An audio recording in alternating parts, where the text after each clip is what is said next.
Electrically driven spray bars improve the cleaning efficiency and allow you to control the speed of rotation. In comparison to fluid pressure-driven spray bars, this feature offers stable and controlled speed with higher impact on cleaned parts.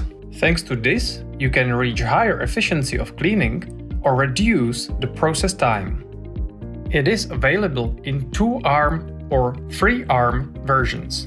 The 2-arm type is ideal for cleaning of stencils in combination with misprinted boards or cleaning of PumpPrints. Thanks to spraying cleaning chemical from 3 different angles, the 3-arm type makes the cleaning efficiency approximately 30% higher compared to the 2-arm type.